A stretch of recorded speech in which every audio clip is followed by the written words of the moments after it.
Putin has made it clear time and time again, Russia wants the Donbas. It wants the region so badly that it's still at the heart of every Russian demand made during peace talks. But Russia will never take the Donbas. Why? The sacrifice that Russia would have to make would send shockwaves throughout the entire country, and we can see that when we look at the absolutely insane numbers. Never mind taking Ukraine, Putin is terrified of what taking the Donbas means for Russia, and we're going to explain why. Let's sum it up before we jump into the numbers. 18 months and practically all of its troops. That's what it would cost Russia to take the Donbas, according to Ukraine's President Volodymyr Zelensky and the deputy head of Ukraine's presidential office, Pavlo Palisa. We'll start with Palisa's comments. On March 1st, Palisa spoke to Radio Free Europe Radio Liberty, where he said that the pace of the Russian advance in Ukraine is still immensely slow. At the same time, this slow advance is costing Russia a phenomenal number of soldiers in the Donetsk Oblast, which is the portion of the Donbas that Russia still needs to bring under full control before it can lay claim to occupying the entire region. Consider the current dynamics. It will take them approximately a year and a half to do this, and a resource equivalent to today's Russian grouping on the territory of Ukraine. It will be very difficult for them to accomplish this, and it will be far from as fast as they want, Palisa declared, as he also shared the numbers that Russia lost in 2025 just to claim a small portion of the Donbas region. All told, Russia took less than 1% of Ukraine in 2025, at a cost of over 450,000 of its soldiers, Palisa says. Palisa adds that Ukraine currently still holds about 6,000 square kilometers, or about 2,316 square miles of the Donetsk region that Russia still needs to capture. Keep that number in mind. We'll be coming back to it when we look into the maths behind Palisa's claims. For now, what this all adds up to is that Putin would have to dedicate approximately the entire force that Russia has in Ukraine, along with at least 18 months, to take the Donbas. And with each dead Russian soldier, whatever Putin has planned for the rest of Ukraine weakens. As for Zelensky, his projection for Russia taking the Donbas involves an even longer timeline than that of his presidential office's deputy head. Ukraine's president says that the occupation of eastern Ukraine will cost about 800,000 Russian lives and that it will take at least 2 years and progress will be very slow. In my opinion, they will not last that long. Zelensky adds that he knows this because the recent history of Russia in the Donbas region shows that Putin's forces aren't able to take territory quickly enough, and that Russia is sacrificing enormous numbers of soldiers, not to mention equipment and supplies, for every square kilometer of the region that it takes. These are all very interesting claims by Ukraine, and if you stick with us, you'll learn just what it is about the Donbas that makes it such a death trap for Putin's invading forces. But before we get to that, we have to ask the big question. Do Ukraine's claims add up? To answer that, we're going to have to dig deeper into the figures. Thankfully, we have some that reveal just how truthful Ukraine's claims about the Donbas really are. We'll start with the amount of territory that Russia is capturing in the region and just what those captures are costing Putin's forces. On February 24th, Metsa reported that the Russian army was suffering such enormous losses in the Donetsk region that Ukraine was shredding through 156 of Russia's soldiers for every square kilometer that Putin's forces managed to occupy. That figure comes from Ukraine's defense minister Mikhailo Fedorov, who says that Ukraine's goal is now to increase these losses to 200 soldiers per square kilometer, which Fedorov says is the last level at which advancing becomes impossible. This is an ambitious target for Ukraine, but for now, let's stick with the 156 figure. We ask you to keep Palisa's claims that Russia still has 6,000 square kilometers of Donetsk to capture before it can claim to hold the Donbas. This is actually a disputed figure. In December, Reuters claimed that the number was 5,000 square kilometers. But it's worth keeping in mind this was around the time that Russia was claiming to have occupied territory, such as the city of Pokrovsk, that it didn't actually occupy. Still, that gives us two figures to examine, 5,000 and 6,000 square kilometers left for Russia to take. Starting with Reuters' number, Russia occupying 5,000 square kilometers at this current rate of 156 casualties per square kilometer amounts to a casualty count of 780,000. So even with the lower figure, we see that Zelensky and his office's deputy head are pretty much right on the money. Zelensky said that it would take about 800,000 soldiers for Russia to capture the Donbas. That happens to be even more than the 715,000 soldiers that Russia has deployed into the country, meaning Putin indeed has to expend an entire army to take the Donbas, even in the best-case scenario. As for the worst case, which is that Russia has to take 6,000 square kilometers, we get a total casualty count of 936,000. That's an absurd figure.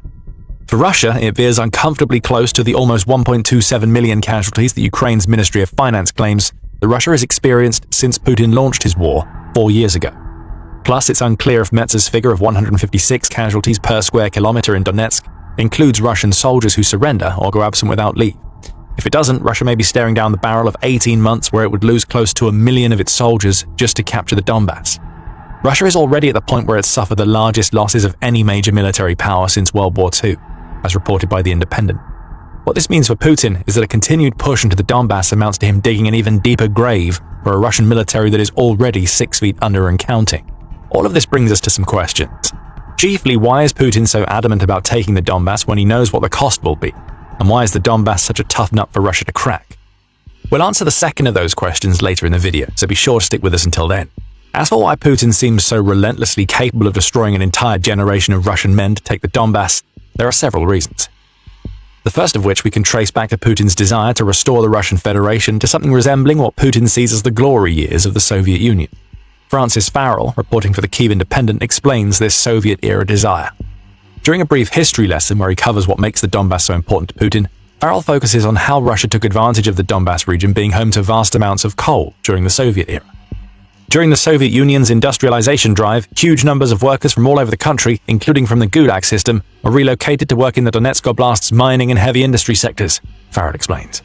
This gives us two angles to consider for Putin's desire to take the Donbas, which are that Russia is very well aware of just how valuable this portion of Ukraine is, and that due to Russia having sent so many of its people into the Donbas during the Soviet era, Putin still has this warped perception that the Donbas is, and has always been, part of Russia.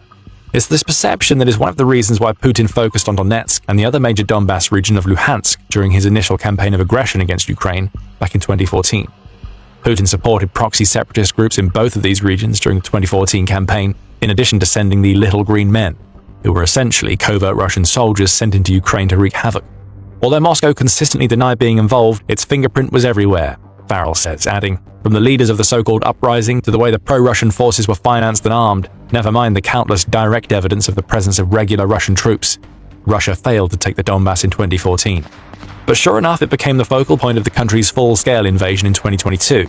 Russia attacked in the Donbas in large part because Putin claimed from the outset that the so-called Russian people who lived in the region wanted to be liberated by the Russian Federation. After the complete failure of the initial special military operation, Russia switched its entire focus to the main goal of liberating the Donbas by April 2022. Of course, Putin's claims were nonsense. This was highlighted by Good Authority, which reported on a survey of 4,025 residents of the Donbas, divided equally between those with Ukrainian and Russian origins.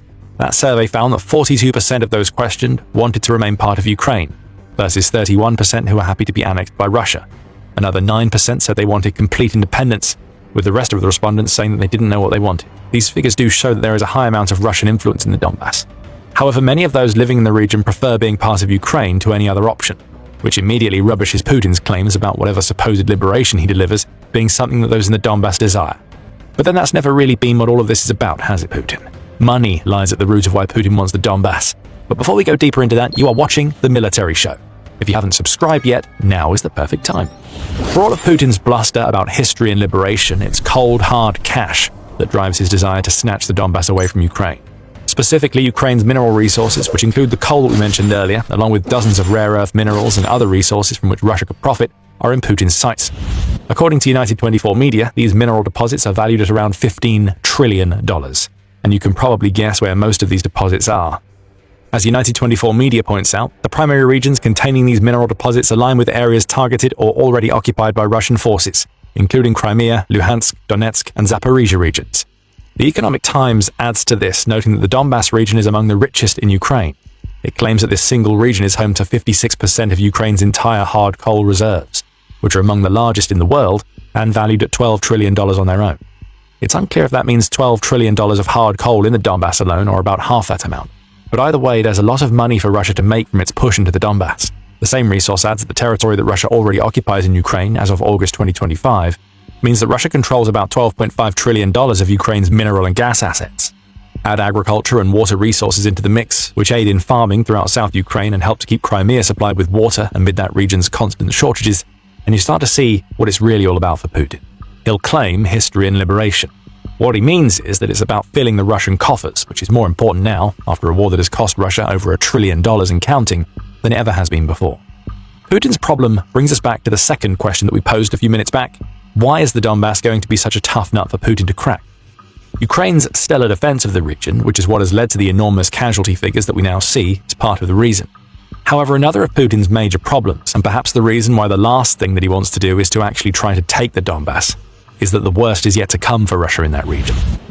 Now that Russia finally seems to have taken Pokrovsk, its forces have to switch their focus to the fortress belt, along with the other dense urban areas that still remain under Ukraine's control. Among those urban areas are Liman and Dobropilia, which have the potential to turn into death traps on the same scale as Pokrovsk. But far more worrying for Putin is the line of large cities that run along the H20 Konstantinivka-Sloviansk highway. Spanning about 31 miles, this line of cities includes Kramatorsk and Sloviansk to the north, along with Alexeyevo-Druzhkivka and Konstantinivka